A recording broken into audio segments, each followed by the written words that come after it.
জুলাই সনদ নিয়ে বাংলাদেশের রাজনীতির নানা ঘরে একটা আগুন আগুন ভাব। সে আগুনের মধ্যে বিমানবন্দরে আগুন নিয়ে ব্যস্ত ছিল সবাই, কিন্তু আগুনটা উত্তাপটা যে ছড়াবে, কারণ যাদের কারণে এই সনদ, সেই সংগঠন এনসিপি এখানে ছিল না। এনসিপি এমন একটা মন্তব্য করেছে, এই সনদে যারা স্বাক্ষর করেছেন তারা জনবিচ্ছিন্ন হয়ে গেছে। এই সনদের সঙ্গে জড়িত যারা, তাদের মেয়াদও বাড়ানো হয়েছে। আবার আলী রিয়াজ বলেছেন এখানে কোনো সংশোধনের সুযোগ থাকবে না, কিন্তু স্বাক্ষরের সুযোগ থাকবে। জুলাই সনদের খুঁটিনাটি বিষয় নিয়ে আমাদের প্রিয় একজন আলোচক মাসুম বিল্লাহ অধ্যাপক, তার সঙ্গে আমরা একটু কথা বলবো। মাসুম ভাই, আপনাকে শুভেচ্ছা। ধন্যবাদ, সবাইকে শুভেচ্ছা। আপনি কিভাবে শুরু করতে চান? এটা গোজামিল না সীমাবদ্ধতা, কিভাবে শুরু করবেন আপনি? এটা হতাশাজনক। আইনের একজন ছাত্র হিসেবে বা সাংবিধানিক আইনের একজন নিবিষ্ট পাঠক হিসেবে আমার কাছে এটা অত্যন্ত মর্মবেদনার। পৃথিবীতে খুব কম দেশই আছে যাদের সাংবিধানিক ঐতিহ্য এতটা সমৃদ্ধ বাংলাদেশের মতন। হ্যাঁ, আমাদের দেশটা হয়তো ধনে মানে অত বড় নই, কিন্তু আইনের অভিজ্ঞানে আমরা কিন্তু বাড়ি ভাই পৃথিবীতে নানানভাবে প্রাগ্রসর একটা জাতি, এবং অনেক ক্ষেত্রে আমরা পথ দেখানিয়া একটা জাতি। একেবারে সৃষ্টির শুরু থেকে, মাতৃ জঠর থেকে, ঠিক আছে না? বাংলাদেশ সম্ভবত পৃথিবীর একমাত্র দেশ যারা যুদ্ধক্ষেত্রে রক্ত দিয়েছে, আর একটা হলো আইনের অলিতে গলিতে, আন্তর্জাতিক আইনের প্রতিটা বাঁকে আর সাংবিধানিক আইনের প্রতিটা বাঁকে অবদান রেখে বাংলাদেশের জন্ম হয়েছে। এটা আন্তর্জাতিক আইনবেত্তারাও স্বীকার করে নিয়েছে। এজন্য আমাদের প্রোক্লামেশন অফ ইন্ডিপেন্ডেন্স, এটা হলো আমাদের Genesis of Bangladesh constitution, Bangladesh সংবিধানের উদ্গাতা। আপনি কলকাতার ডাকসাইটে আইনজীবী সুব্রত রে চৌধুরী, তার নাম শুনেছেন? সুব্রত রায় চৌধুরী বই লিখেছিলেন, ওটা ওই 1972 সালেই প্রকাশিত। বইটার নাম আছে জেনেসিস অফ বাংলাদেশ। এখন ইন্টারনেটে কপি পাওয়া যায়। তো জেনেসিস অফ বাংলাদেশে দেখিয়েছেন যে কিভাবে আন্তর্জাতিক আইনগত দিক দিয়ে বাংলাদেশের জন্ম, তার বৈধতা নিয়ে প্রশ্ন তোলা যায় না। ওই 2009-এও কসোভো উপদেশ মামলায় আন্তর্জাতিক আদালত যে কথা বলেছে, ওইটা বাঙালিরা ট্রান্সলেট করছে হচ্ছে ওই 1971 সালে, রাইট টু সেলফ ডিটারমিনেশন এবং একপাক্ষিক স্বাধীনতা ঘোষণার বৈধতা। ওইটা হলো সুব্রত রায় চৌধুরীর শব্দ, জেনেসিস অফ বাংলাদেশ। এটা জাস্টিস বদরুল হায়দার চৌধুরী, যার কন্যা জাস্টিস নাইমা হায়দার, রাইট, হাইকোর্টের সর্বশেষ সম্ভবত অ্যাপেলার ডিভিশনও ছিলেন। তো জাস্টিস রাষ্ট্রপতি ইলেকশন করেছিলেন। ইয়েস, 91-এ আওয়ামী লীগের ঠিক বাট সমর্থনে রাষ্ট্রপতি পদপ্রার্থী ছিলেন। তো বদরুল হায়দার চৌধুরী 8th অ্যামেন্ডমেন্ট কেসে, যে মামলাতে এরশাদ 6টা হাইকোর্ট ভেঙে দিয়েছিল, হ্যাঁ, হাইকোর্ট ভেঙে 6টা জায়গায়, সেইখানে এই প্রোক্লামেশন অফ ইন্ডিপেন্ডেন্স কে বলেছেন জেনেসিস অফ বাংলাদেশ কনস্টিটিউশন। এটা আপনার প্রোগ্রামে গতকাল এটা ব্যারিস্টার আমিরুল ইসলামের আর্গুমেন্ট। কেননা আপনি জানেন যে প্রোক্লামেশন অফ ইন্ডিপেন্ডেন্সের মূল অথর ব্যারিস্টার আমিরুল ইসলাম। এবং আমাদের সংবিধানের যে অতক্ষণি নেচার, ইংরেজি শব্দ এটা, মানে লাটিন থেকে এসছে, যে স্বজাত, আমি এটার বাংলা করছি স্বজাত সংবিধান, স্বয়ংভূ সংবিধান। স্বয়ংভূ শব্দটা দিয়েছেন হচ্ছে জাস্টিস গোলাম রব্বানী। অর্থাৎ যে সংবিধানের উপাদান, শেকড়, এটা মাটিতে, আমার নিজের মাটিতে গ্রথিত। ঠিক আছে না? আমার দেশের যে রাজনীতিকরা, যারা নাকি ওই পকেটে কাকই চিরুনি নিয়ে, যারা পাঞ্জাবি পরে, যারা স্যান্ডো গেঞ্জি গায়ে দেয়, যারা এরকম একটা হাতে ব্যাগ রাখে রেডি, কোন সময় অ্যারেস্ট হয়ে যাবে, এই রকমের ঘর্মাক্ত রাজনীতিকরা আমাদের সংবিধান বানিয়েছেন। ঠিক আছে? এবং এটা হলো আমাদের মাটিতে বোনা সংবিধান, আমাদের সংস্কৃতিতে বোনা সংবিধান। আমরা আমাদের সংবিধান লিখেছি। ঠিক আছে? ওইটা ওই থমাস জেফারসন বা মেডিসনদের মতন না। কেমন? তো এই সংবিধান জাস্টিস বদরুল হায়দার চৌধুরী ওই ৭৪ সালেও, তখন হাইকোর্টের বিচারপতি, একটা এটি মৃধা কেস, সেখানে বলেছিলেন the end of the constitution is human happiness. আর আমাদের এই সংবিধান ১৫৩টা অনুচ্ছেদ। পৃথিবীতে আমেরিকার সংবিধানে ৭টা অনুচ্ছেদ, সবচেয়ে ছোট সংবিধান, কিন্তু ২৩০ বছরের উপরে বেঁচে আছে। আর ভারতের সংবিধান বড়, ৫০০-র বেশি আর্টিকেল, আর আমাদেরটা হচ্ছে ১৫৩। ১৭ বার সংশোধনী হয়েছে, মূল খোল নলচে বারে বারে পাল্টানো হয়েছে। সর্বশেষ 15th অ্যামেন্ডমেন্টের মাধ্যমে সংবিধানের মূল চরিত্র অনেকটাই আমরা ফেরত আনতে পেরেছিলাম। তার মধ্যে হচ্ছে এই ২৪-এ সংবিধানের আলাপ, যে ৭২ সালের সংবিধান নাকি আর টেকে না, আর যাচ্ছে না। তো আপনারই প্রোগ্রামে আমি বলেছিলাম যে আধুনিক সাংবিধানিক আইনবেত্তারা, কম্পারেটিভ কনস্টিটিউশনালিস্ট যারা আছেন, মার্ক টাসনেট বলেন বা অন্যান্য বিখ্যাত যেসব কম্পারেটিভিস্ট থিওরিস্ট আছেন, বা ব্রুস অ্যাকারম্যান বলেন, তারা বলছে যে সংবিধানের কতকগুলো অ্যাপ্রোচ হয়। একটা হলো, মূলটা হলো আপনার অরিজিনালিস্ট অ্যাপ্রোচ, মানে আমার অরিজিনাল যখন বানিয়েছি যে ইন্টেন্টে, সেটা আমার থাকতে হবে, এটা আমি বাদ দিতে পারবো না। ঠিক আছে না? আর একটা হলো লিভিং ট্রি কনস্টিটিউশনালিজম, মানে অ্যাজ ইউ গো, যখন সময়ের প্রেক্ষাপটে, ইতিহাসের বাঁকে বাঁকে, হ্যাঁ, প্রতিটা পরতে পরতে নতুন কোনো কিছু সমাজ দেখতে পায়, তখন সংবিধানে পরিবর্তন লাগে। এটা হলো লিভিং ট্রি কনস্টিটিউশনালিজম, বা এটাকে আর একটা বলতে পারি যে প্রাগম্যাটিক কনস্টিটিউশনালিজম। দুইটার সমন্বয় লাগে। এটা কানাডিয়ান জুরিসপ্রুডেন্সে আছে। আমি একটু আলোচনাটা একটু একাডেমিক করতে চাচ্ছি, কারণ let us be very serious, because আমরা আসলেই একটা সন্ধিক্ষণে উপস্থিত।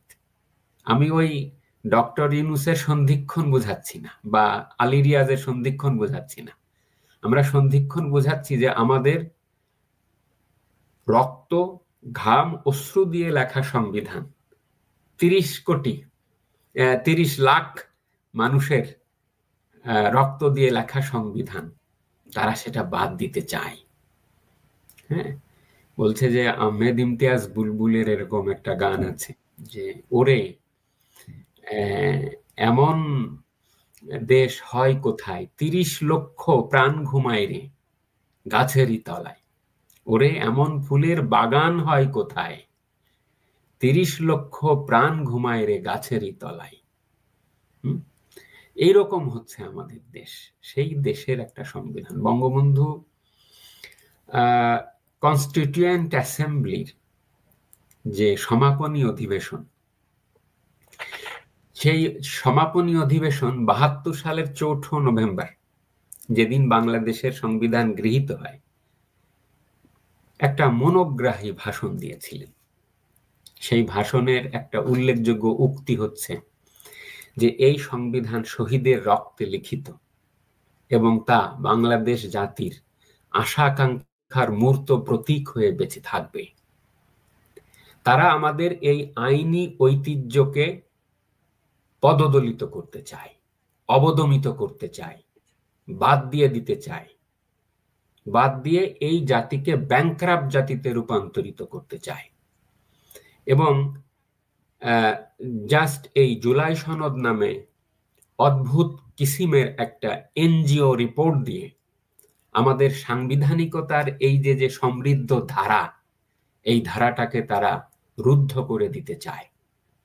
সুতরাং একজন কনস্টিটিউশনালিস্ট হিসেবে এবং সংবিধান আইন বিজ্ঞানের একজন ছাত্র হিসেবে এই জুলাই সনদের এই প্রচেষ্টা আমার কাছে অত্যন্ত হতাশার।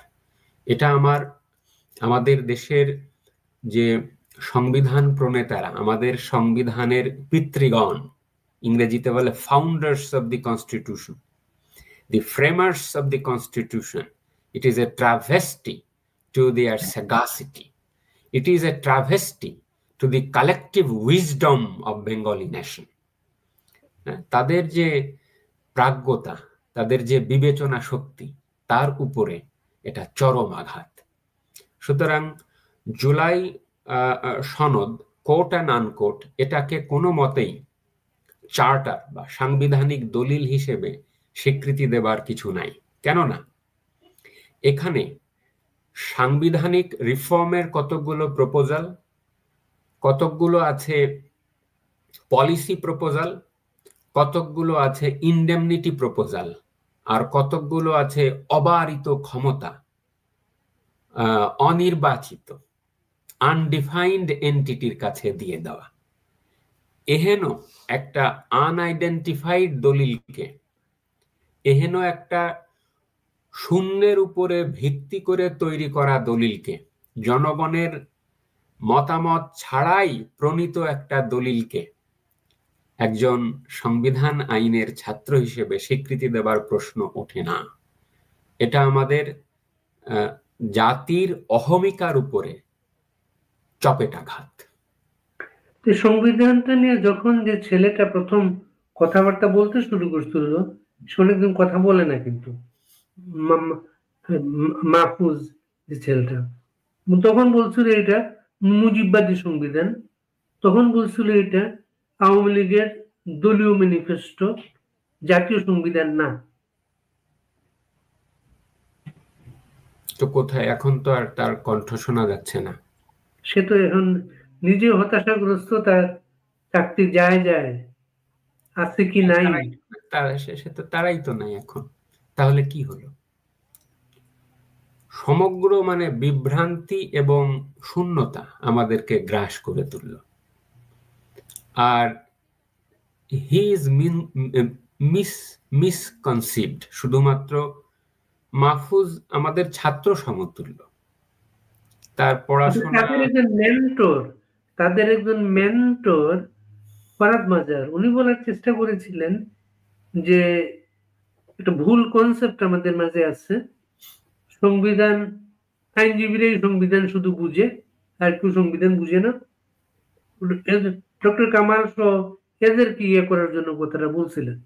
এমন শাহদিন মালিককে আনা হয়, শাহদিন মালিককে যখন আবার বাদ দেওয়া হয়, এই ধারা ছিল আইনজীবী মানেই সংবিধান বুঝে না।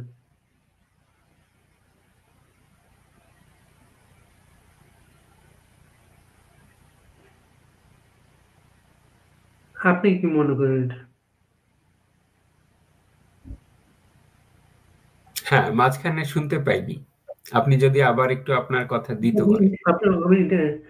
শাহদিন মালিককে যখন প্রথম তো সংবিধানের শাহদিন মালিককে চিন্তা করা হচ্ছিল, শাহদিন মালিককে যখন বাদ দেওয়া হয় তখন ওই কথাটা এসেছিল এখানে, শাহদিন মালিক ৭২ সংবিধানের কথা বলে ফেলছিলেন, এর জন্য ওনাকে বাদ পড়লেন। আর হচ্ছে ওদের মেন্টর, এই মাহফুজদের মেন্টর ফরহাদ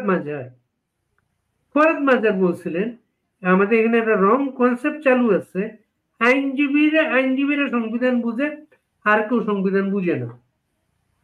এর জন্য তারা ডক্টর কামালের সংবিধানকে করতে চায়, নতুন করে লিখতে চায় সেটা। কয়জন আইনজীবীর সাবমিশন এখানে তো কোনো আইনজীবী নেই। হ্যাঁ, এখন ফরহাদ মাজার পড়েছেন। এটা একটা অজ্ঞতাপ্রসূত বক্তব্য। বাংলাদেশের কত প্রাতঃস্মরণীয় সাংবিধানিক আইনবেত্তা আছেন। মাহমুদুল ইসলাম, তাই না, প্রয়াত অ্যাটর্নি জেনারেল আমিনুল হক পকেটে তুতে নিয়ে ঘুরে বেড়াতো বাড়ি ভাই, কপার সালফেট, যে এরশাদ যদি ছাড়া পায় তাহলে সেই দিনই আদালতে তুতে খেয়ে আশরারুল হোসেন, তাই না, এসর পল, সিরাজুল হক, ব্যারিস্টার আমিনুল ইসলাম, তাই না, কত প্রাতঃস্মরণীয় আমাদের বিচারকরা আছেন, আমাদের সাংবিধানিক আইন বিজ্ঞানকে ঋদ্ধ করেছেন। জাস্টিস শাহাবুদ্দিন আহমেদ, তাই না, justice Mustafa Kamal, justice ATM Afzal, কত মানুষজন আছেন, এত সুন্দর সুন্দর রায় দিয়েছেন তারা। উনি কয়টা রায় পড়েছেন? এদেরকে আমরা সবাই, তাই না, দেখেছি অষ্টম সংশোধনের হিয়ারিং এর সময়। তো এটা এমিকাস কিউরির যে নিয়োগ করে আদালত, তারা সবাই কিন্তু এখানে এমিকাস কিউরি হিসেবে এসেছিলেন। আর তাছাড়া আমাদের এখনো যে সকল ছেলে মেয়েরা তারা শিক্ষকতায় থাকুক অথবা প্র্যাকটিসে থাকুক, পৃথিবীর নানান দেশে অধ্যয়ন করছে কম্পারেটিভ কনস্টিটিউশনালিজম নিয়ে, তাদের লেখাগুলো পড়ুক না কেন, তারাই বলুক। তারা পড়লে বলবে যে এই জুলাই সনদ নামে যেটা হচ্ছে এটা আসলে গ্রহণযোগ্য নয়। হ্যাঁ, এভাবে আমাদের একটু ভাই এখানে আপনার যতটা আপনি ফলো করেছেন, এখানে গোজামিল গুলা বা ছল চাতুরি হচ্ছে যারা স্বাক্ষর করতে গেছে, স্বাক্ষরের আগে বলা হয়েছে ওই যে প্রোক্লেমেশন অফ ইন্ডিপেন্ডেন্স, যেটা 10 এপ্রিলে ওইটা আছে, স্বাক্ষর করতে গিয়ে তার ওইটা পায় নাই।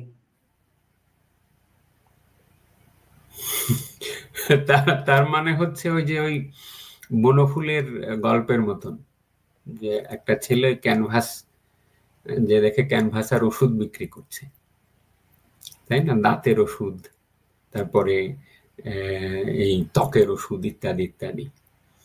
তখন সেই ক্যানভাসার গিয়ে সেই আমাদের একজন রাগান্বিত ছবির যে মূল চরিত্র ভৈরব তার নাম, সে গিয়ে সেই ক্যানভাসকে মাসে থাপ্পড় মেলে দাঁতগুলো পুরো খুলে গেছে, অথচ একটু আগেই সে দাঁতের মাজন তার ক্যানভাস করছিল যে এটা দাঁত দিয়ে মাজলে সবকিছু ভালো হয়ে যাবে।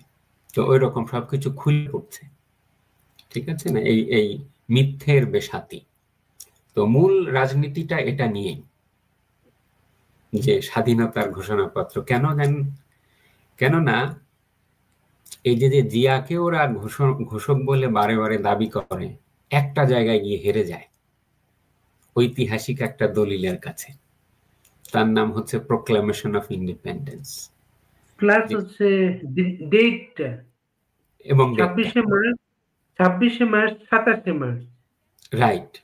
কেননা 17 এপ্রিলের এই যে রেড আউট এবং 10 এপ্রিলের যে মুজিবনগরে সরকারে বা আমাদের যে স্বাধীনতা কালীন সময়কালীন যে সরকার, বাংলাদেশের প্রথম সরকার, সেইখানের যে প্রোক্লামেশন, সেখানে লেখা আছে যে 26 তারিখে 7.5 কোটি মানুষের অবিসংবাদিত নেতা বাংলাদেশের মানুষের আত্মনিয়ন্ত্রণ অধিকার প্রতিষ্ঠাকল্পে বাংলাদেশের স্বাধীনতা ঘোষণা করেছেন। এইটা হচ্ছে তাদের বাধা, সুতরাং এইটা তারা সরিয়ে দিতে চায়।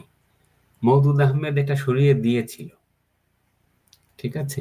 আব্দুল মতিন খসরু এটা প্রথম সংবিধানের সাথে অ্যাটাচ করে দিয়েছিলেন যাতে আর এটাকে তারা বাদ না দিতে পারে, ঠিক আছে না। এবং তারা যতবারই এসেছে এইভাবে তারা বাদ দিয়েছে।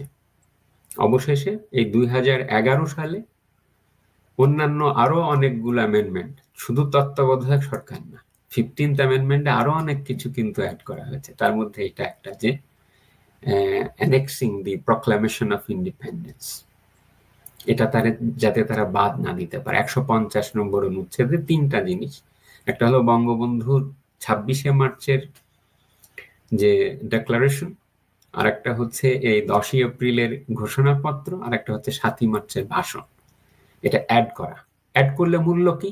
মূল্য হচ্ছে যাতে করে জেনারেল জিয়ার মতন আর কোনো সামরিক শাসক এসে মুখের কথা দিয়ে সংবিধান চেঞ্জ না করতে পারে। ঠিক আছে, এই জন্য এখন আপনার এইটা তারা বলতেছে যে না, প্রোক্লেমেশন অফ ইন্ডিপেন্ডেন্স আমরা রাখছি, বাকি দুটো বাদ দিচ্ছি। কিন্তু প্রোক্লেমেশন অফ ইন্ডিপেন্ডেন্সেই তো বঙ্গবন্ধু স্বাধীনতার ঘোষণার কথা বলা আছে, তাহলে আপনি কিভাবে বাদ দেবেন? আর 7ই মার্চের ভাষণ কেন বাদ দেবেন? তাদেরই মনা বিচারপতি জাস্টিস মতিন বাংলাদেশের আনরিটেন কনস্টিটিউশনালিজম বই লিখছে, সেখানে তো বলছে যে লাহোর প্রস্তাব, তারপরে ইন্ডিপেন্ডেন্স অ্যাক্ট, 66-র 6 দফা, বঙ্গবন্ধু 7ই মার্চের ভাষণ, they are the source of Bangladesh constitution. তাহলে আপনি বাদ দেবেন কেমন করে? 2004 সালে এইটা আপনার স্মরণ হওয়ার কথা, সেটা হলো এই প্রফেসর এমাজউদ্দিন আহমেদ সহ কিছু বিএনপি মনা বুদ্ধিজীবীদেরকে নিয়ে এই হাসান হাফিজুর রহমান সম্পাদিত যে বাংলাদেশের মুক্তিযুদ্ধের যে স্বাধীনতার যে দলিলপত্র তা এডিট করতে দিয়েছিল, লক্ষ টাকা মানে টাকার প্রজেক্ট। সেই প্রজেক্টে তারা একটা জিনিস ঢুকাই দিয়েছে যে বঙ্গবন্ধুর ওই স্বাধীনতার ঘোষণা 25শে মার্চ রাতে, সেই স্বাধীনতার ঘোষণা তুলে দিয়েছে। তুলে দেওয়ার পরে এই ঘটনা যখন রাজনৈতিক পরম্পরায় কারো নজরে আসেনি, 2009 সালের দিকে নজরে এসছে কোর্টে। আব্দুল সালাম নামে এক মুক্তিযোদ্ধা এটা চ্যালেঞ্জ করছে যে এটা কিভাবে হলো। তখন আদালত দেখলেন যে এখানে ইতিহাস বিকৃতি হয়েছে এবং স্বাধীনতার ঘোষণাপত্রের বিকৃতি হয়েছে। তখন কোর্ট এটাকে আনকনস্টিটিউশনাল ঘোষণা করে। জাস্টিস এবিএম খায়রুল হক এবং তার আরো একজন জাজ ছিলেন। খায়রুল হকের প্রতি বিএনপির গোসা কিন্তু এই তত্ত্বাবধায়ক সরকার মামলা থেকে না, তারও আগে এই মামলা থেকে, যে কেন খায়রুল হক বলছিল it's not Zia, it's Bangabandhu who declared the independence of Bangladesh. So this is not merely a testimony of history, but constitutionally it is well established and recognized that Bangabandhu is the father of the nation and the declarer of independence. সুতরাং সেটাকে তারা ভয় পায়, এই জন্য তারা এইগুলো হয় এটা রাখে ওটা রাখে বাদ দিতে চায়। তাদের মূল রিজার্ভেশন হলো তারা মুক্তিযুদ্ধকে ওন করে না, তারা বাংলাদেশকে একটা হালবিহীন নাবিক বা পালবিহীন নৌকোর মতন ছেড়ে দিতে চায়। সেই জন্যই তারা এটা এই ছল চাতুরির আশ্রয় নেয়। এখন যদি আপনার প্রশ্ন না থাকে, আমি কতকগুলো এই জুলাই সনদ কেন কনস্টিটিউশনালি অ্যাকসেপ্টেবল না আমি দর্শকদের বলি, কেননা এটা বেশ কিছু আলোচনা হয়েছে, অনেকেই অনেক কথা বলেছে। গোজামিল বলবেন না সংবিধানে অ্যাকসেপ্টেবল না? এটা আমি এই দুটো মিলিয়েই বলছি, এটা তো সাংবিধানিক দলিল হিসেবে এটা উত্তীর্ণ না। It is not a constitutional document at all. বড় জোর এটা আগের একটা প্রোগ্রামে আপনাকে বলেছিলাম যে আমাদের ছাত্রদের অ্যাসাইনমেন্টের মতন, বা ঠিক আছে এটা একটা কোম্পানির মেমোরান্ডাম অফ আন্ডারস্ট্যান্ডিং থাকে না, MoU. This is a kind of MoU, যেখানে প্রথমে আরেকটা বিষয় একটু টাচ করবেন। প্রধান উপদেষ্টা যে কথাটা বলেছেন, আমরা এর মাধ্যমে সভ্য হয়েছি, আমরা আগে বর্বর ছিলাম।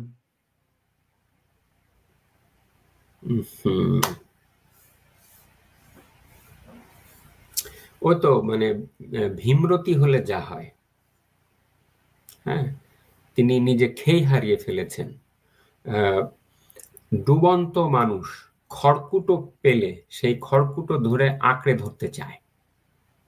এটা দুইটা পলিটিক্স থাকতে পারে বাড়ি ভাই। একটা হলো আপনি যেটা সন্দেহ করছেন যে নির্বাচনটাকে কোন রকম একটা ঘোল পাকিয়ে ওদেরকে ডেলিভারেটলি বাইরে রেখে একটা কিছু করা, যে আমার তো এর হাতে নেই। এই লোকটা deep in the heart very timid, এবং বাংলাদেশটার কিন্তু সর্বনাশ করে ছাড়বে, অলরেডি ছেড়েছে। এটা একটা। আর একটা হলো যে আসলেই আসলেই খেই হারিয়ে ফেলেছে। মানে তিনি জানেন না যে তিনি কি বলছেন। কালকে 3টি অসংলগ্ন কথা তার বক্তৃতায় আপনি খেয়াল করেন। বলছে সারা পৃথিবী বাংলাদেশের যুবকদেরকে নেওয়ার জন্য ছায়া আছে, এটা একটা কথা। আর একটা বলছে যে আমরা বর্বরতা থেকে সভ্যতার দিকে গেলাম। তো আমাদের এই সংবিধানের এই ইতিহাস, এটা বর্বরতার ইতিহাস? মুক্তিযোদ্ধাদের ইতিহাস একটা বর্বরতার ইতিহাস? আমাদের যে 15th অ্যামেন্ডমেন্ট, যে অ্যামেন্ডমেন্টের মাধ্যমে স্বাধীন বাংলাদেশের যে মূল 4টি ভিত্তি, original 4 pillars of the constitution, সেটা আমরা রিভাইভ করেছি, সেটাকে আপনি বাদ দিতে চাচ্ছেন, সেইটা বর্বরতা নাকি এইটা বর্বরতা? ঠিক আছে না? আর একটা সাথে সাথে সমুদ্রে চলে গেছে, বলছে সমুদ্রের সম্পদ। শেখ হাসিনার ধার করা কথাবার্তা কোনো রিকগনিশন নাই। তাহলে মিলল না তো, কোথায় আপনার সনদ আর কোথায় আপনার সমুদ্র? এটার কোনো উক্তি তো মিলল না তো। এখন আপনি আসেন, তার যে সহযোগী, তার যে কোলাবোরেটর আলী রিয়াজ, ডক্টর স্বাধীন মালিক বলছেন যে জীবনে সম্ভবত আমি একটা পুণ্য করেছিলাম যে আমাকে তারা বাদ দিয়েছে, কি মনে করে। আমার ধারণা ডক্টর স্বাধীন মালিকের ওপিনিয়নও কিন্তু এই শেখ হাসিনা সরকারের বিরুদ্ধে যেত, আপনি প্রায়শই দেখবেন, এবং তাদের হয়েই কিন্তু ডক্টর মালিক কাজ করেছেন। কিন্তু আমার ধারণা এক জায়গায় তারা তাকে বিশ্বাস করতে পারে নাই। এই কারণে doctor Malik in his heart is a very very established constitutionalist, একজন সাংবিধানিক বেত্তা ভেতরে ভেতরে, তাই না?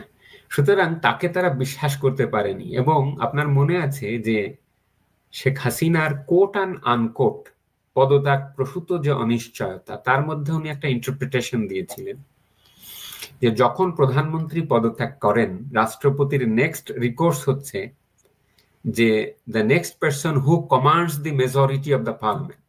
এই ক্ষেত্রে উনি ওপিনিয়ন দিয়েছিলেন যে সর্বজনগ্রাহ্য এমন একজন রাজনীতিক, তিনি এমপি আছেন, এমন ভাবে একজন ব্যক্তিকে যিনি সবার কাছে গ্রহণযোগ্য হবেন, এরকম একজন রাজনীতিকের কাছে একটা তত্ত্বাবধায়ক সরকার প্রতিষ্ঠিত হবে। তাতে হতো কি? তাতে আমাদের দেশের রাজনীতি এত অনিশ্চয়তায় পড়তো না, তাতে আমাদের দেশের ভাগ্য এত অনিশ্চয়তায় পড়তো না। কেমন? সেই থেকে তারা তাকে অবিশ্বাস করা শুরু করলো এবং তাকে সম্ভবত চেয়ারম্যান করতে অস্বীকৃতি জানিয়েছে। তো তিনি বলেছেন যে এই যে জুলাই সনদ, এটা হচ্ছে মই দিয়ে আসমানে বা চাঁদে যাওয়ার স্বপ্নের মতন। এই প্রফেসর আলী রিয়াজ কালকে বলতেছে যে এইটা নাকি রাষ্ট্র, রাজনৈতিক দল আর নাগরিকদের মধ্যে উপনীত একটি সামাজিক চুক্তি। একটা ক্লাস নিচ্ছে, উনি মনে করেন যে সবাই বোধহয় অশিক্ষিত, পড়ালেখা করে না কেউ। আমেরিকার ইলিনয় ইউনিভার্সিটির পোলাপানও পড়ালেখা করে না। উনি যে সরকার রাজনীতি বিজ্ঞানের হনুলুল ইউনিভার্সিটি থেকে পিএইচডি করছে না, তো পিএইচডি থিসিসটা ছাপায় না কেন? জেনারেল জিয়ার সামরিক শাসনকে সমালোচনা করে লিখছে না, তাই না? সে কথা আমি পরে আসতেছি। এখন 3টা বলছে যে এখন আপনি দেখেন যে এই যে সামাজিক চুক্তি মতবাদ, এই চুক্তি মতবাদই তো সে জানে না, যেখানে নাগরিকরা নিজেদের অধিকারের কিছু কিছু রাষ্ট্রের কাছে সারেন্ডার রাখে। সামাজিক একটা দেশ তখনই ভালো হয় যখন নাগরিকরা তাদের সর্বোচ্চ অধিকার দাবি করে না, বরং কিছু কিছু অধিকার কি করে, ছাড় দিয়ে রাষ্ট্রের কাছে গচ্ছিত রাখে। রাষ্ট্রও কিছু কিছু প্রতিশ্রুতি দেয় যে আমি এই সুশাসন দেব, এই গভর্নেন্স দেব, তাহলে চুক্তি হয় রাষ্ট্র বনাম নাগরিক। এখন সে বলতেছে কি যে রাষ্ট্র, নাগরিক এবং রাজনৈতিক দল কারা বাড়ি ভাই? রাজনৈতিক দলগুলো তো মানুষেরই প্রতিনিধি। তাহলে you are differentiating between people and the political parties, তাহলে তাদের ডিফারেন্ট সত্তা হচ্ছে। তো প্রশ্ন হচ্ছে যে আলী রিয়াদ যে এই চুক্তিতে স্বাক্ষর করলেন আন্ডার হট অথরিটি, তিনি কার পক্ষে, তিনি কোন পক্ষ, তাকে কে ডেকেছে? প্রফেসর ইউনুস এই কমিটির সভাপতি, জাতীয় ঐক্যমত্য, তার নিজের সরকারের তো কোনো বৈধতা নেই। ইন দ্যাট সেন্স তারও কিন্তু রাষ্ট্রকে রিপ্রেজেন্ট করবার ক্ষমতা নাই। রাষ্ট্রের পক্ষ হয়ে সাইন দেওয়ার লিগাল অথরিটি ডক্টর ইউনুসের নাই। তারপরেও ধরে নিলাম যে সে কি করছে, যে রাষ্ট্রের উপদেষ্টা হিসেবে সে স্বাক্ষর করলো। আলী রিয়াজ কিভাবে স্বাক্ষর করলো? সে কোন পক্ষ? নাগরিকদের পক্ষে কে স্বাক্ষর করেছেন? আর রাজনৈতিক দলগুলো যে জামাত ইসলামী, জীবনের সংবিধান তো চোখে দেখে নাই, তাই না? আপনি তাদেরকে দিয়ে স্বাক্ষর করিয়ে আমার অরিজিনাল সংবিধানের যে শহীদের যে রক্তে লেখা সংবিধান, তার সাথে আপনি বেইমানি করলেন। বিএনপি জীবনেও তো চোখে সংবিধান দেখে নাই। নদীতে ভাঙা লোক যেমন চারিদিকে ক্ষয় দেখে, সামরিক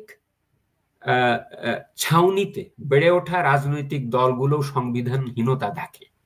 আপনি যদি বাংলাদেশের সাংবিধানিকতার ইতিহাস দেখেন, তাহলে এই রাজনৈতিক দলের, ওই বামগুলোরও প্লাস বিএনপির প্লাস জামাত তো বটেই, এদের কোনো কন্ট্রিবিউশন পাবেন না। এমনকি এই যে 91 সালে যে বিএনপি ক্ষমতা এসেছিল, সংসদীয় গণতন্ত্রের যে পুনরুদ্ধার, ওই পুনরুদ্ধারের বিলটাও কিন্তু সামাদ আজাদের আনা, এই আওয়ামী লীগের পক্ষ থেকে আনা। So that was an unwilling ওই ঘটনা আপনার মনে আছে কিনা? বিএনপি কিন্তু ইলেকশনের পরে ওইটার পক্ষে ছিল না। বিএনপির মাথায় ছিল খালেদা জিয়া সংসদ চালাতে পারবেন কিনা। রাইট, একদম। এমন যখন বিচারপতি শাহাবুদ্দিন হুমকি দিয়ে কিন্তু কাজটা করিয়েছে। এবং যে বিচারপতি শাহাবুদ্দিনের অধীনে অনুষ্ঠিত নির্বাচনে শেখ হাসিনা হেরে গিয়েছিলেন 91-এ, 96 এসে শেখ হাসিনা কাকে রাষ্ট্রপতি করেছেন? রাষ্ট্রপতি করেছেন শাহাবুদ্দিন আহমেদ। আপনারা শেখ হাসিনা রাজনৈতিক ঔদার্যকে খাটো করতে চান? একটু ভাই প্রশ্ন করেন তো। এই প্রথম একজন রাষ্ট্রপতি বাংলাদেশে একটা পলিটিক্যাল পার্টি করছিল যে তার মেম্বার না, বাইরের লোক। That's the single. এই যে এটা কিন্তু ছোট্ট কোনো ব্যাপার না। যাই হোক, আমি আবার তাহলে কথা হলো যে এই যে এই আলী রিয়াজ ভাবেন যে বোধহয় তিনি একজন Thomas, Hobbes, Rousseau, Locke, Rawls এগুলো হয়ে গেছেন। তো ঠিক আছে, তাই হয়েছেন। তাহলে কি তিনি স্বীকার করে নিচ্ছেন যে হবসিয়ান যে ফিলসফি, ওই হবসিয়ান ফিলসফিতে বলে যে কোনো দেশ যখন আইনহীনতার মধ্যে নিমজ্জিত থাকে, ইউনুসের রাজ্যের মতন, এটা tacit recognition of the lawlessness. So Hobbes সেই বিখ্যাত কথা বলছে যে the state becomes poor, nasty, brutish, solitary, short. তাহলে কি তারা রাষ্ট্রটিকে সেই হবসিয়ান মতাদর্শের রাষ্ট্রে পরিণত করেছেন যে তাদের সামাজিক চুক্তির দ্বারস্থ হতে হলো? সুতরাং আপনি দেখেন যে এই যে সামাজিক চুক্তির যে বেসাতি এই আলী রিয়াজের, এটা গ্রহণযোগ্য নয়। আর একটা ব্যাপার, আমি ঠিক এটা কনফার্ম না, তাও আমি একটু মোটামুটি নিশ্চিত হয়েছি যে একই দলিলে সবাই স্বাক্ষর করে নাই, যার যার জন্য আলাদা আলাদা দলিল ছিল। তার মানে এটা কোনো এই স্বাক্ষরই হয় নাই। সে কোন জায়গায় নোট অফ ডিসেন্ট দিয়েছেন ওইটার উপর নির্ভর করছে। আর যে বাম দলগুলা আপনি খুব সিরিয়াসলি দেখেন, বাম দলগুলা কিন্তু ওই ছবির বিষয়টাকে গুরুত্ব দিচ্ছে, সংবিধানের অন্য বিষয়গুলো না। রাইট, রাষ্ট্র বঙ্গবন্ধুর ছবিটা তাকে ওইখানে গুরুত্ব দিচ্ছিস। ওই তাহলে একটা চুটকি বলতে হবে যে এক ছেলেকে এক মা খাওয়াচ্ছে, প্রতিবেশী হিসেবে বলছে যে ও মা, অত বড় ছেলেকে কোলে করে খাওয়াচ্ছেন। তখন মা কি বলছেন জানেন? মা বলছেন যে ও বাবা, আমার ছেলে হা করেছে তাই কত। তো আমার এই বাম বন্ধুরা, তারা যে এই প্রশ্নে একটু হা করেছে তাই কত, আপনি তাদের প্রতি ধন্যবাদ। তারা কাঁঠাল গাছে কাঁঠাল গাছে আম চাইতে গেছেন তারা, একদম। গাছটা তো কাঁঠাল গাছ, উনি এখানে আম চান কিভাবে? আম চান। ট্রু, আমি একমত আপনার সঙ্গে। ওই পয়েন্টের আর্গুমেন্ট আমি শেষ করি বাড়ি ভাই। বলছেন তাহলে আমাদের সংবিধানটা খেয়াল করেন যে একই দলিলে কি আছে, সব আইন প্রণেতার স্বাক্ষর আছে। তো তারা যে এটাকে বলতেছে, আপনি কন্ট্রাক্ট লয়ের যে কোনো লয়ার ধরলে বলবে যে ওই নূরের জন্য এক কপি, রাশেদের জন্য এক কপি, মির্জা ফখরুলদের জন্য এক কপি, তো যার যার কপি স্বাক্ষর করে সেই নিয়ে চলে গেছে। তাহলে অল যে কমন একটা কপিতে আপনি একই জিনিসে স্বাক্ষর করলেন কিনা কেমনে বুঝবেন? তাহলে এটাকে বলে কন্ট্রাক্টের, কনসেন্টের একটা মিটিং অফ মাইন্ডস, মনের মিল, সেটা তৈরি হয়নি বিদায় দি fundamental requirement of contract has been absent here. সুতরাং the signing ceremony has culminated into nothingness. একটা যুক্তি দিলাম। এখন এখানে এই কথাটার কি আর কি, এটা আর সংশোধন করা যাবে না, কিন্তু স্বাক্ষর করা যাবে। না না, ওটা আপনি কালকে ভোরে উঠে আর একটা দেখবেন। ওরা বলে যে নিশিনা রাইতে কিরূপ হেরিয়া উঠিলাম চমকিয়ারে। এদের এইগুলোর খুব মিল আছে ভাই। এই ইয়াজউদ্দিন আহমেদের কথা মিল আছে, মনে আছে যে রাতে রাতে উঠে থেকে অর্ডিন্যান্স জারি করতো 2007-08 সালে। তত্ত্বাবধায়ক সরকারটা গলা টিপে হত্যা করেছে ইয়াজউদ্দিন আহমেদকে দিয়ে। মনে আছে আপনার যে ষষ্ঠ অপশানে গিয়ে লাভ দিয়ে উঠলো। তাহলে তত্ত্বাবধায়ক সরকার ব্যবস্থাকে হত্যা করলো কারা? অরিজিনালি কারা করলো এটা? আজকে সবাই 16 বছর বলে, তাহলে ইয়াজউদ্দিন আহমেদকে দিয়ে যে অর্ডিন্যান্স জারি করাতো, এই ইতিহাসটি মানুষ ভুলে গেল। এই সেদিনের কথা এগুলো, আমরাই তো। ইয়াজউদ্দিন ক্যাবিনেটের মিটিং থেকে উঠে গিয়ে ফোন করতো, ফোন করে জানতে চাইতো এটা করবে কিনা। উপদেষ্টারা সেটা টের পেয়ে পদত্যাগ করে বেরিয়ে আসতো। কিন্তু এবার দ্বিতীয় যুক্তি আমি দিচ্ছি, চার্টারের যে শূন্যতা, ওইখানে 2 জায়গা লিখছে যে জনগণের অভিপ্রায় হচ্ছে রাষ্ট্রের সর্বোচ্চ আইন, আর এই সনদ নাকি জনগণের অভিপ্রায়। তাহলে আরেক ধরনের বাটপাড়ি, তারা ওই যে সংবিধানের উপর স্থান দিয়ে একটা কথা লিখছিল, ওইটা থেকে সরে এসে এই কথা আবার ভেতরে লিখে রাখছে। বলেন তো জনগণের অভিপ্রায়টা নিলেন কখন? জনগণের অভিপ্রায় মাপার জন্য তো নির্বাচন হতে হয়। কই? General will of the people 50% লোক নাই, তাই না? অনেকেই ইকুয়েশন দিয়ে দেখিয়েছে যে 16টা নিবন্ধিত রাজনৈতিক দল স্বাক্ষর করেছে, হোয়ারাজ বাংলাদেশে আছে 52টা নিবন্ধিত রাজনৈতিক দল। তাহলে আপনি general will of the people, ওই সামাজিক থিওরি যেটা আলী রিয়াদ যেটা আমাদেরকে শিক্ষা দিল, তার রিকোয়ারমেন্ট তো পূর্ণ হয় নাই। আবার এখানে একটা ফাও কথা লেখা রেখেছে। কি লিখছে? যে রাজনৈতিক দলগুলো যথোপযুক্তভাবে এই সনদ নাকি সংবিধানের সাথে যোগ করবে। কেন? ঠেকা পড়ছে? আমি আমার অরিজিনাল সংবিধানের সাথে এই 40 পেজের গার্বেজ কেন যুক্ত করব? পৃথিবীর কোথায় আছে এটা? আর যথোপযুক্ত ভাবে যুক্ত করব মানে কি? কে ডিফাইন করবে? মিয়া গোলাম পরোয়ার ডিফাইন করবে, তাই না? মাসুদ ডিফাইন করবে, শফিকুল ইসলাম মাসুদ ডিফাইন করবে, শফিকুর রহমান ডিফাইন করবে, মির্জা ফখরুল ডিফাইন করবে। হু উইল ডিফাইন যে যথোপযুক্ত ভাবে সংযোগ করা? বুঝতে পারলেন তো? এবার লিখছে যে ফ্যাসিস্ট শেখ হাসিনা একটা সাংবিধানিক দলিলে পৃথিবীতে কোথাও এরকম নাম লিখে ঘৃণার বাক্য এভাবে লেখা থাকে? আপনি বলেন থাকে কিনা?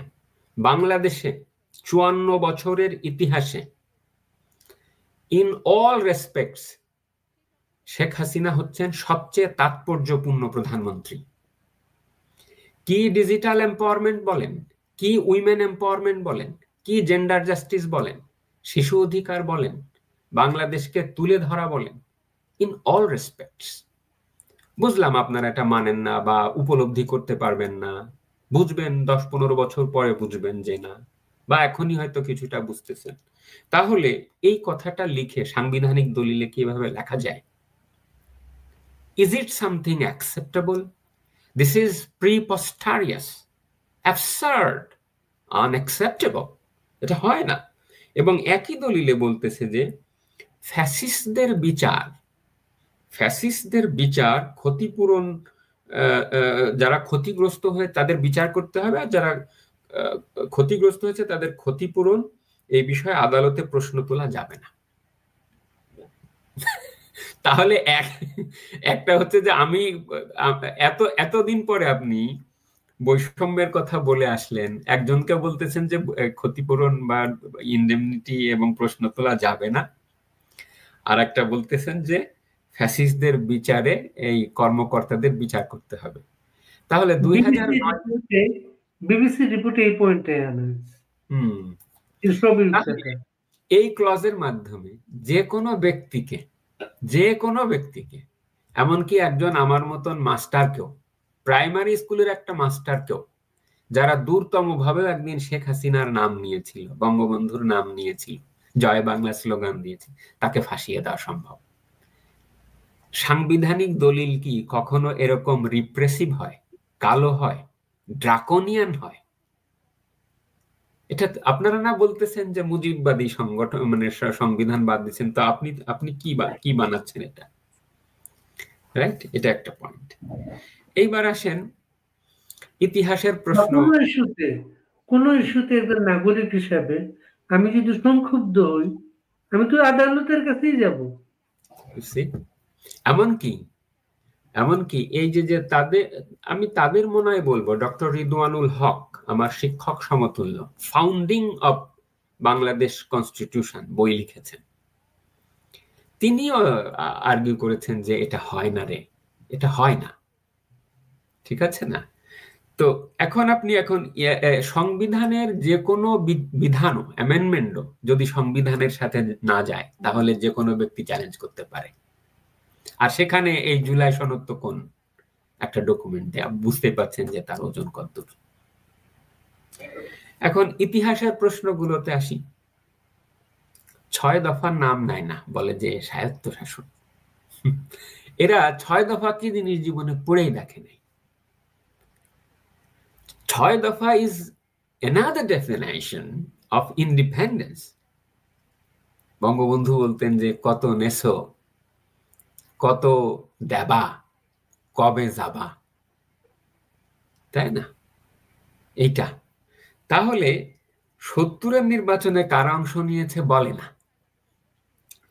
75-এ নাকি বাকশাল করে বঙ্গবন্ধুরে হত্যা করার সাথে সাথে সেই সিস্টেমটা কলাপস করছে।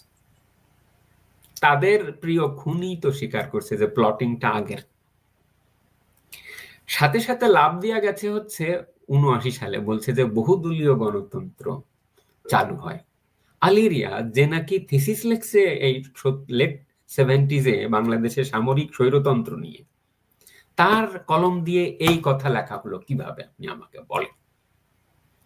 90-এর গণ অভ্যুত্থানের কথা এই লোক লেখে নাই। লাভ দিয়ে চলে আসছে 2006-এর 28 অক্টোবর লগি বৈঠাতে। তাহলে 2001 সালের নির্বাচনের পরে যে সিস্টেমেটিক মাইনরিটি রিপ্রেশন হলো, তারা করলো কারা? 21 আগস্ট বোমা হামলা করে শেখ হাসিনা সহ আওয়ামী লীগের পুরো ইন্টেলেকচুয়াল লাইন আপ ধ্বংস করে দেওয়ার পায় তারা, মানে করলো কারা? মমতাজউদ্দিন, মঞ্জুরুল ইমাম, শাহ এম এস কিবরিয়াকে কারা হত্যা করলো? ওই একই মডেল, 3রা নভেম্বরের মডেল। ফ্যাসিজম আপনি বলেন 15-16 বছরে, তাহলে ওগুলো কি ভাই? সারা বাংলাদেশে বোমা হামলা হলো, rise of Islamic militancy, Ali রিয়াজের লেখা বই, রাইজ অফ তালেবানাইজেশন, তারই তো লেখা বই। সেই লোক এখন আমাদেরকে এটা সবক দেয়। কতটা সেলফ কন্ট্রাডিকশন আপনি ভাবতে পেরেছেন? এটা কি গ্রহণযোগ্য? বিচারক জগন্নাথ পাড়ে সোহেল আহমেদকে হত্যা করেছে তারা। সেই ধরনের একটা অবস্থা থেকে উত্তরণ হয়ে পুরো বাংলাদেশকে ট্রাকে ফিরতে হয়েছে। এইভাবে ইতিহাসের অবনমন তারা ঘটিয়েছে। তাহলে এই দলিল বাংলাদেশের ইতিহাসকে ডিফাই করে। কেন আমি এটা গ্রহণ করব? একজন ইতিহাসের ছাত্র হিসেবে, তাই না? এই ইতিহাস ভুলে যাব আজ? আমি কি তেমন সন্তান যখন আমার জনকের নাম শেখ মুজিবুর রহমান, তাই না? আমি যে এসেছি জয় বাংলার বজ্রকণ্ঠ থেকে, আমি যে এসেছি যাত্রাপালা মহুয়ার পালা থেকে, তাই না? আমি যে এসেছি রাষ্ট্রভাষা লাল রাজপথ থেকে, কত, তাই না? এটা কি আমাদের পক্ষে ভুলে যাওয়া সম্ভব বাড়ি ভাই? নাকি এটা ভুলে গিয়ে একটা জাতি তৈরি হতে পারে? Is it possible?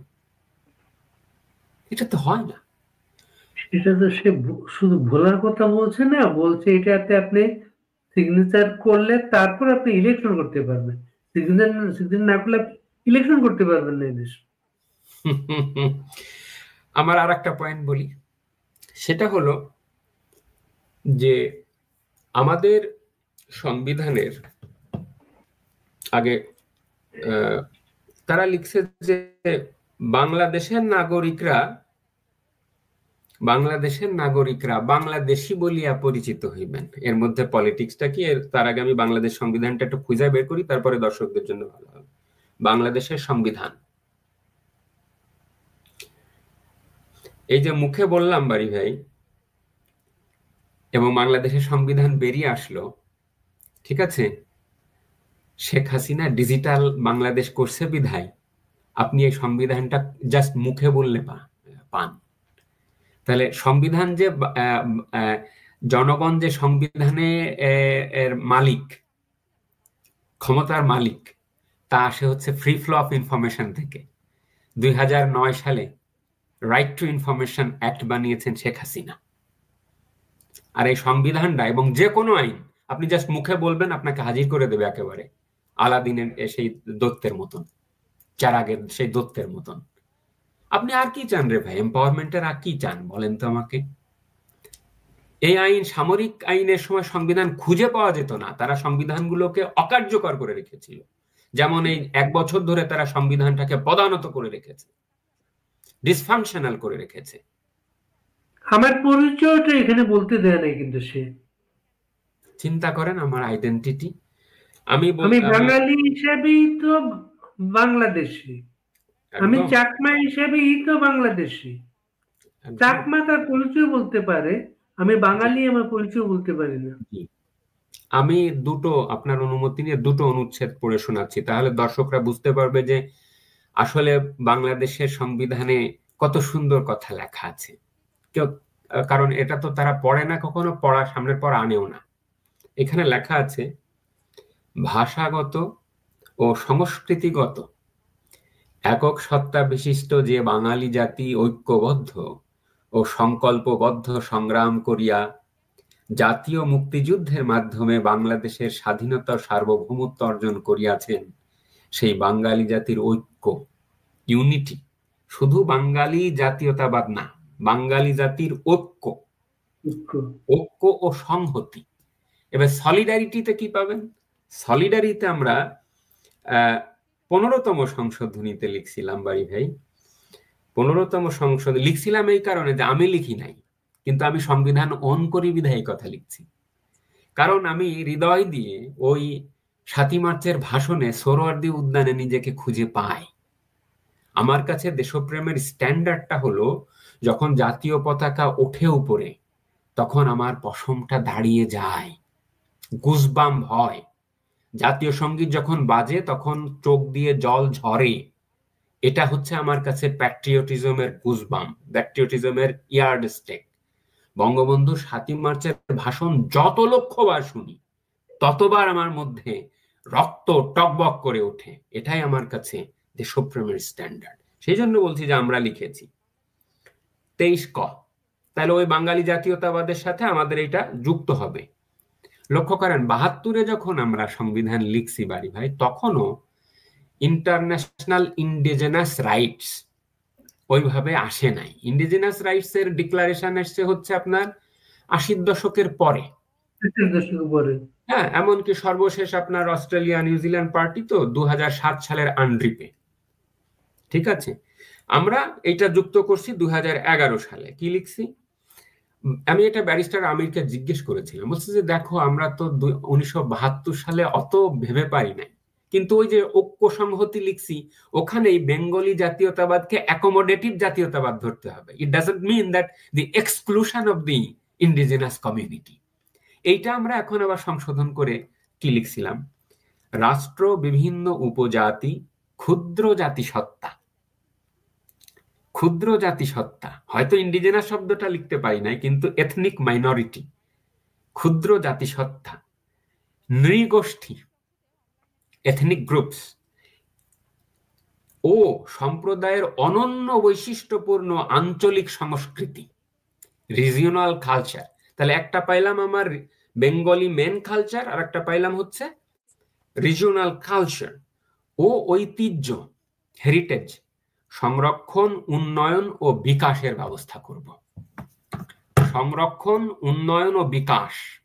এই চান্স আপনাকে একটু জিজ্ঞেস করি, আমি এত কিছু বললাম, সে আদিবাসী বলতে চায়, আমি বলতে রাজি হলাম না কেন? এটা আমাদের হীনমন্যতা, আমরা অত ঔদার্য দেখাতে পারি নাই, উচিত ছিল। এটা আমরা দীপুমনির কাছ থেকেই আশা করেছিলাম, এটা আমরা শেখ হাসিনার কাছ থেকেই আশা করেছিলাম যে জাতীয় ইন্টারন্যাশনাল ইন্ডিজিনিয়াস ডেতে ওই শহীদ মিনারে সবাই আমরা একসঙ্গে নৃত্য করব বেহুরে লবণে। শেখ হাসিনা বিরোধী দলের নেত্রী থাকা অবস্থায় আদিবাসী দিবসে যখন পালন শুরু হলো, খালেদা জিয়া যখন আপত্তি করলো, তখন আদিবাসী দিবসে বাণী দিয়েছিলেন তিনি। দেখছেন? ঠিক আছে, তো রাষ্ট্রীয় পর্যায়ে গিয়ে অন্তত এথনিক কমিউনিটি শব্দটা এসেছিল, ওটা দিয়েও আমরা অনেক দূর যেতে পারতাম, কারণ প্রিপেয়ার্ডনেসের ব্যাপার আছে। That was A fur advancement in comparison to the previous position. তাহলে এই কথা যখন লিখছি, এখন আপনি বলতেছেন যে বাংলাদেশি বলে পরিচিত হবে, তো বাংলাদেশি জাতীয়তাবাদের সংজ্ঞা আছে বিএনপির ম্যানিফেস্টোতে। বিএনপির ম্যানিফেস্টোতে তাহলে আমার যে এই যে পুরো ইতিহাস, আমার যে হাজার বছরের বাঙালি সংস্কৃতি, গোলাম মুর্শিদের বিখ্যাত বই আছে, পড়েন না কেন? হুমায়ুন আজাদের বই আছে, আনিসুজ্জামান স্যার দেদারসে লিখেছেন, তাই না? সিরাজুল ইসলাম চৌধুরী স্যারের বই আছে, তাই না? তো এই যে তাদের তাদের চিত্রায়নে, তাদের ক্যানভাসে এই যে আমার হাজার বছরের বাঙালিয়ানা, আমার এই যে ভাষাগত যে বাঙালি জাতির ঐক্য, এবং এই ফরাসি দার্শনিক, আমি যেখান থেকে কথা বলছি, জোসেফ রেনান, আমি একটা বক্তৃতায় বলেছি যে বঙ্গবন্ধু ৭ই মার্চের ভাষণে যে বাঙালি জাতির ১০০ বছরের বেদনা ধারণ করেন, রেনান তাকে বলছেন that is also a soul of a nation and that is also a concomitant aspect of modern nationalism.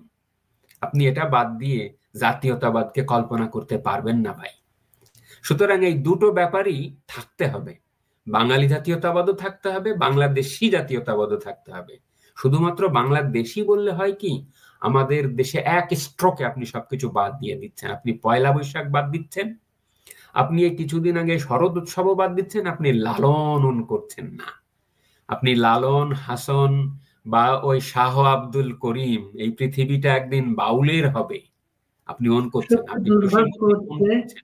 সবচেয়ে দুর্ভাগ্য ৭ই মার্চের ভাষণটাকে হেরিটেজ হিসেবে গ্রহণ করলো আন্তর্জাতিক সংস্থা, আমি এটাকে অন করলাম না।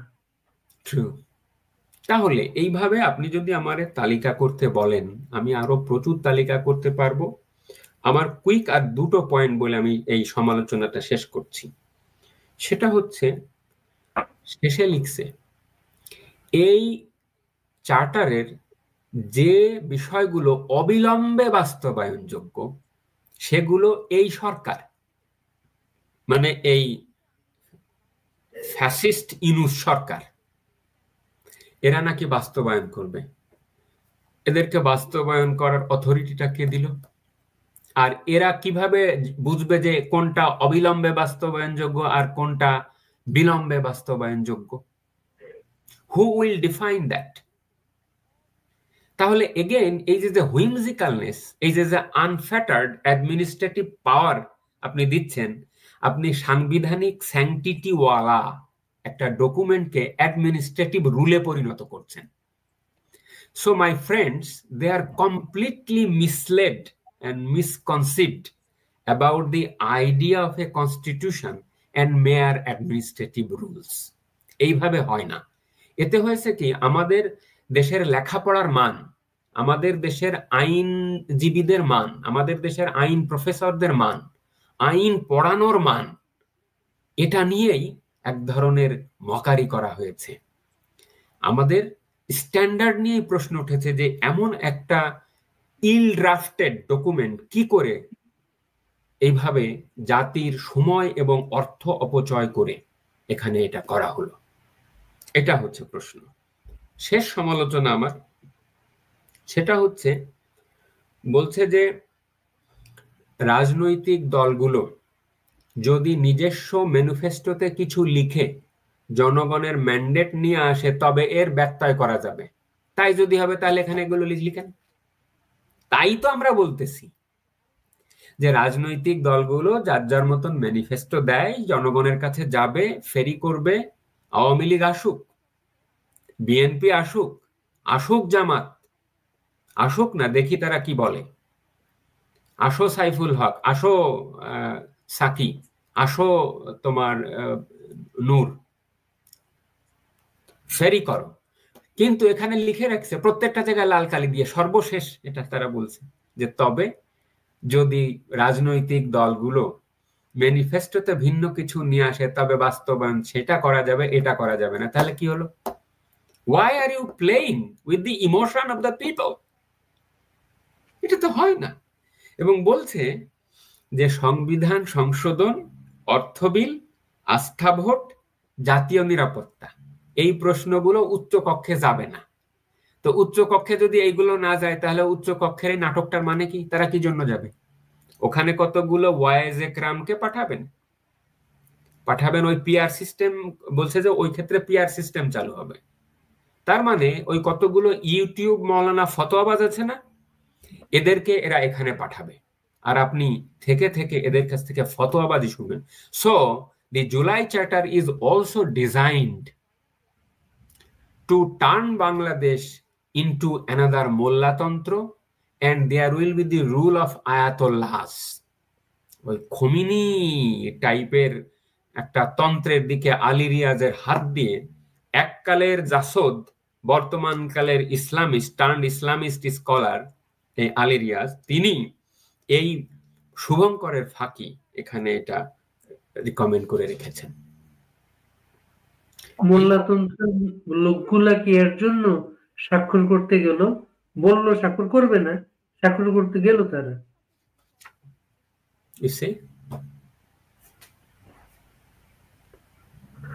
আপনি ভাই খুব চমৎকার ভাবে, সহজ ভাবে, চমৎকার ভাবে তুলে আনছেন পুরো বিষয়টা। শেষ করবো আমরা, আপনি একটু আমাদেরকে বলেন এইটা কিভাবে সে আমার সংসদ যাওয়ার আগে, সংসদ হওয়ার পরে দুই তৃতীয়াংশ যদি আমার সক্ষমতা তৈরি হয় তখন না আমি কোনো আইনে যেতে পারি। এর আগে আমি কিভাবে এটাকে আইনে পরিণত করবো? এটা এখনো আইন নয়, এবং এমনকি এরা নিজেরাও জানে না বাড়ি ভাই। Simply they are playing with the emotion of the people. এরা নিজেরাও জানে না যে what they are doing। কেননা এখানে এই যে 86টা সংস্কার প্রস্তাব আছে, এর কোনটা নিয়ে আপনি জনগণের কাছে যাবেন? তাই না? এই জন্য এইগুলো কিন্তু অনেক সেন্সিটিভ ব্যাপারগুলা। যেমন এক জায়গায় আছে যে আইন পেশার লোকজন এখানে সংগঠন করতে পারবে না। এমন একটা জায়গায় আছে প্রাক্তন বিচারপতিরা বিচারপতি এটা ব্যবহার করতে পারবে না। এগুলো যে কোথায় সমস্যা দেখা দিচ্ছে বাংলাদেশ। তো এদের আসলে মানে নিজেরই আমার লজ্জা লাগে। আমাদের গ্রাম অঞ্চলে একটা কথা বলে যে তোর মুরব্বী কেডা। এদের মুরব্বী হচ্ছে এই প্রফেসর আসিফ নজরুল, যারা নাকি এই সংবিধান নাকি পড়ায় ঢাকা ইউনিভার্সিটিতে। প্রফেসর ইকরামুল হকরা নাকি বাংলাদেশের সংবিধান আইন পড়ায়। তা এদের কমিশনের যে সুপারিশ, সেই সুপারিশ নিয়ে আসা আবার সেগুলো আবার কোনটা বাদ দিয়ে আবার সাথে সাথে আবার একটা সংস্কার কমিশন। অদ্ভুত ব্যাপার। ইয়াং জেনারেশন স্মার্ট জেনারেশন, তারা কিন্তু আসিফ নজরুল পুরনো অনেক বক্তৃতা নিয়ে আসছে অনলাইনে, কিন্তু আগে কি বলতেন এখন কি বলছেন।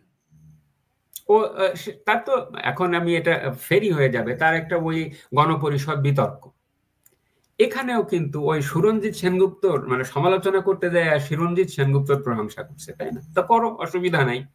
কিন্তু ওখানে যে ওই গণপরিষদের বক্তব্যে যে কিছু কিছু ওই ৭২-এর প্রশংসা আছে, সেগুলো এখন আনলে তো একই আবার ওই সবাই আবার আর এক ধরনের বাটপাড়ি ধরা পড়বে সেখানে। তবে তো দুর্ভাগ্য না, এই সময় সুরঞ্জিত সেনগুপ্তের মতো লোকজন নাই, মওদুদ আহমদও নাই কিন্তু এখন, যারা এই সাবজেক্ট গুলো বুঝতো, বলতে পারতো। জমিরুদ্দিন সরকারও কিন্তু অ্যাক্টিভ না, তার বয়স হয়েছে। থ্যাংক ইউ ভাই। আর যদি কিছু সংযোজন করতে চান। সংবিধান বাস করে হচ্ছে একটা জাতির হৃদয়ে, সংবিধান সেখানে বেঁচে থাকে, এবং হৃদয় থেকে যদি সংবিধান মরে যায় তাহলে কোনো কোর্ট, কোনো রাজনীতিক সেই সংবিধানকে সেভ করতে পারে না। আমাদের সবার দায়িত্ব হচ্ছে এই সংবিধানকে লালন করা এবং এই বাংলাদেশটাকে সুরক্ষিত রাখা, আমাদের ইতিহাসকে সুরক্ষিত রাখা। জাতির ভাগ্যাকাশে নানান পথ পরিক্রমায়, ইতিহাসের বাঁকে বাঁকে নানান পরিবর্তন আসতে পারে, কিন্তু আমার রুট, আমার শেকড়, আমার গ্রোথকে বাধাগ্রস্ত করবে না। আমার গ্রোথ, আমার রুটকে বাধাগ্রস্ত করবে না।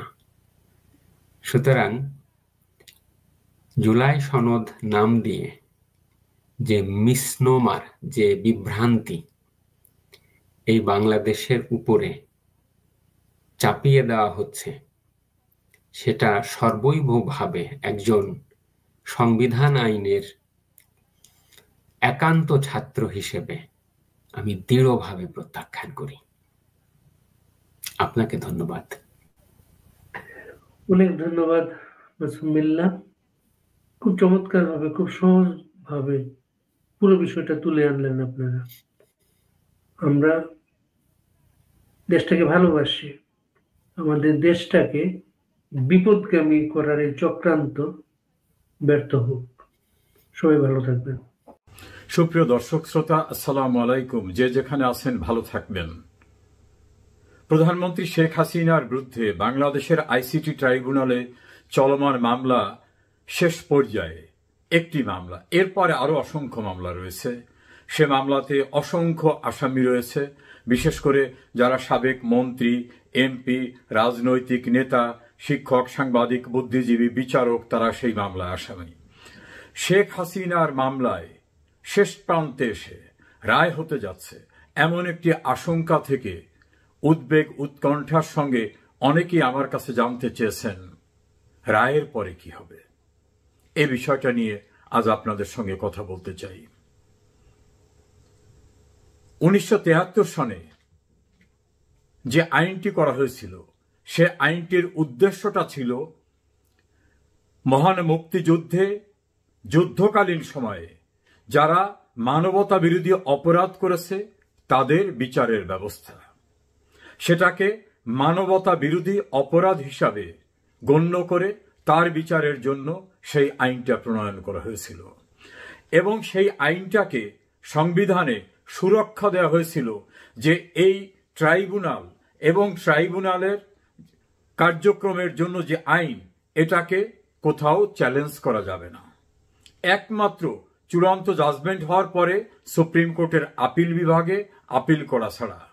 অর্থাৎ যুদ্ধ অপরাধটাকে এত গুরুত্ব দেওয়া হয়েছিল যে যেন তেন উপায়ে অর্ডিনারি অন্যান্য মামলার মতো বা আইনের মতো যেন এটার যথেচ্ছাচার ব্যবহার না হয় সেজন্য। এবং এই বিচার প্রক্রিয়াটা চালু করার জন্য শেখ হাসিনা 2008 সালের নির্বাচনে তার ম্যান্ডেটই ছিল, ইস্তেহারে এটা ছিল যে আমি বিচার করতে চাই, আপনারা আমাকে সমর্থন করেন কিনা। একইভাবে আইন প্রণয়নের সময়ও বঙ্গবন্ধু নির্বাচিত জনপ্রতিনিধি হিসাবে পার্লামেন্টে এই আইন পাশ করেছিলেন। দুইটা পার্ট, একটা হলো আইন পাশ করার সময় জনপ্রতিনিধিরা পাশ করেছে, দ্বিতীয়ত বিচার কার্যক্রমের সময়ও নির্বাচনী ইস্তেহারে এই বিচারের কথা উল্লেখ করে জনগণের রায় নিয়ে বিচার কার্যক্রমের যে ব্যবস্থাপনা সেটা করে দিয়েছিলেন।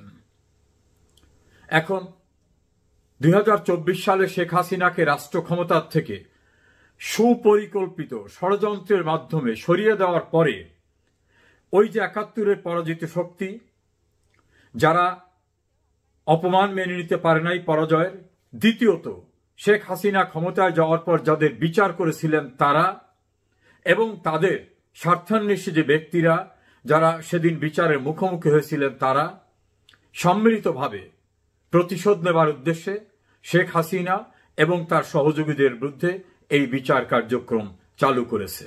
এটা সবাই আপনারা জানেন।